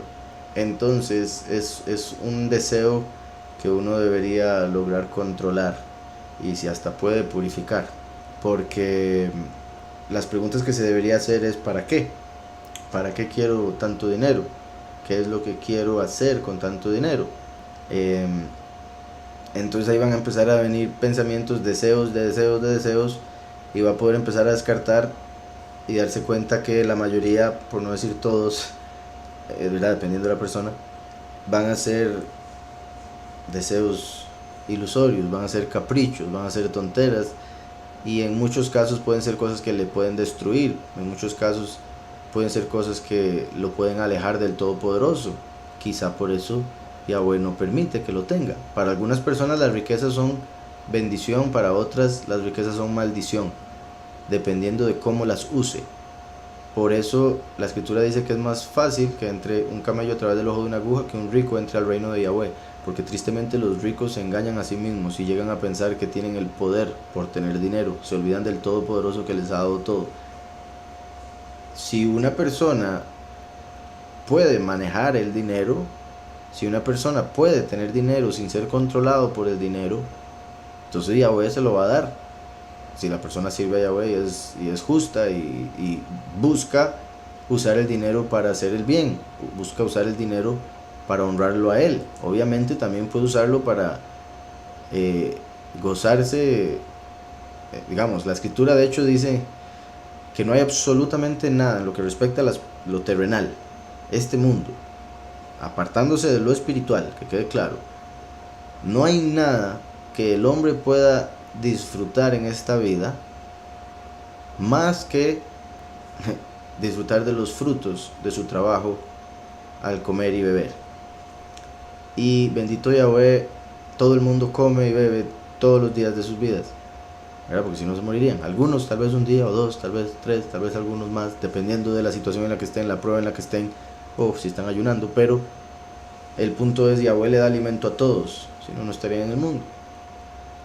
Ahora, claramente, dependiendo de el dinero que se tenga, el alimento que se puede llegar a consumir, en sí los placeres que se pueda dar, pero incluso esos placeres pueden desviar a la persona y llevarlo a buscar más placeres, hundirse en los placeres, en la gula, y volverse súper carnal a través de solo alimentar ese aspecto, porque el dinero solo va a poder comprar cosas de la carne, solo va a poder comprar cosas temporales, ilusiones, vanidad. Como dice la escritura, vanidad de vanidades, todo es vanidad. Entonces, en lo que respecta al verdadero gozo, el verdadero disfrute, lo único que uno puede disfrutar en esta vida es comiendo y bebiendo, disfrutando de aquello que hizo al trabajar, ¿verdad? A diferencia de los que roban para beber y comer, eso no es lo que me refiero, por si algo. Pero mi punto es que las personas piensan que con dinero van a poder comprar y tener lujos que los van a hacer felices, que nunca van a obtener, porque no hay hombre rico que haya podido llegar a obtener felicidad de esa manera. Las historias son demasiadas, la experiencia es mucha, ya ha pasado demasiado tiempo en esta historia humana, ya estamos al puro final, bendito Yahweh, ya la mayoría de experiencias se han dado. Y se sabe que la riqueza material no sirve para lo que la gente piensa. Entonces, como me dice, ¿qué tan malo es querer tener riqueza económica? Así, la pregunta se puede responder diciendo no, no es malo. Pero la pregunta que sigue sería, ¿para qué lo quiere? Y la respuesta a esa pregunta puede revelar que la motivación de querer dinero es mala. Por ende, puede que la respuesta sea no, aunque en un corazón justo, o más bien un corazón de una persona que es justa y tiene un corazón buscando a Yahweh, si desea tener riqueza, que ya sería un poco extraño, sería para de alguna manera ayudar y además de disfrutar, como dije ahora. O sea, obviamente Yahweh si le da a alguien también es para que disfrute, también es para que se goce, también es pero también es para que ayude, para que comparta, para que dé caridad, ¿verdad? Por eso también la escritura dice, nuestro lejem de cada día dánoslo hoy, Y no dice mi lejem o mi pan de cada día, dámelo hoy, sino dice nuestro. Porque si le da a uno y uno tiene 2 porciones, incluso con solo una, pero si Yahweh le da 2 porciones, no es para que se coma las 2, es para que pueda comer otro, además de uno. Entonces, ¿qué tan malo es querer tener riqueza económica? Como dije, depende muchísimo de las razones. Se podría decir que no es malo, pero es que depende muchísimo. Como le dije, el que ama el dinero no se saciará aunque lo llegue a tener. Entonces no es un deseo que lleve a felicidad, no es un deseo que vaya a ser muy positivo para la persona que lo tenga. Creo que esta es la pregunta que sigue. Dice, buenas, ¿qué tan cierto es que las hijas de Lot embriagaron a su padre para así poder acostarse con él para revivir su descendencia? Eso último no lo entiendo muy bien, para revivir su descendencia, pero en general sí es cierto. Ellas pensaron que tenían que repoblar la tierra, se equivocaban, pensaron que era como lo de Noé, y como la madre de ellas había quedado como un pilar de sal cuando huyeron, pensaron que era ahora su responsabilidad dar a luz a hijos y repoblar la tierra, y claramente sabían que su padre no iba a estar de acuerdo, por ende tomaron la decisión de embriagarlo para acostarse con él. Dice aquí, el nombre de Samael de Apocalipsis, el nombre de Samael del Apocalipsis tiene el mismo nombre que Samael del Génesis. No le entendí esa pregunta, porque el nombre Samael en sí no aparece en la escritura. Aparece en los libros gnósticos, algunos de los cuales deberían estar en la escritura, considero, si son inspirados, considero, pero en sí, en la escritura el nombre Samael no aparece. O sea, la entidad sí aparece, pero con otros nombres: Kium, Renfam, Belial, Ariel. Entonces sí aparece con esos nombres en la escritura, pero normalmente utilizo el nombre Samael porque es el nombre que recibió cuando cayó, según el libro gnósticos, del favor de Yahweh por revelarse, y da a entender que es el ciego, es el poderoso ciego, o que es el veneno del poderoso, porque es de donde salió la muerte. Pero en sí, en Apocalipsis no aparece, bueno, ni en la escritura en sí, lo que se conoce como Biblia. Y repito, ese nombre en particular, la entidad sí, pero no sé exactamente a qué se refiere usted. En Apocalipsis aparece Abadón, Apolión, que es Azazel. Aparece el dragón en Apocalipsis 12, que es Lucifer. Aparece la bestia primera de Apocalipsis 13, que representa a Samael, pero no dice que sea Samael ahí. Y en Génesis habrá que ver a qué parte se refiere. Digamos, si se refiere a la que mencioné ahora, de cuando peleó Samael contra Jacob, ahí no aparece que se llamara Samael, aparece Elohim, como lo expliqué ahora, pero por ser el ángel de Esaú, que se entiende al leer el otro capítulo, comprendemos que es Samael. Pero Samael aparece en varias partes del Génesis, entonces no sabría si se refiere a esa o a otras. En esa no aparece con ese nombre, tampoco en las otras, pero depende de la historia, lo que podría mencionar al respecto. O sea, la historia a la que usted se refiera, quiero decir. Continúo. Dice aquí, prender una veladora y ponerla en agua es malo. Mi padre lo hizo una vez entre Día de Muertos. Pues sí, parece ser un tipo de ritual para los muertos, ¿verdad?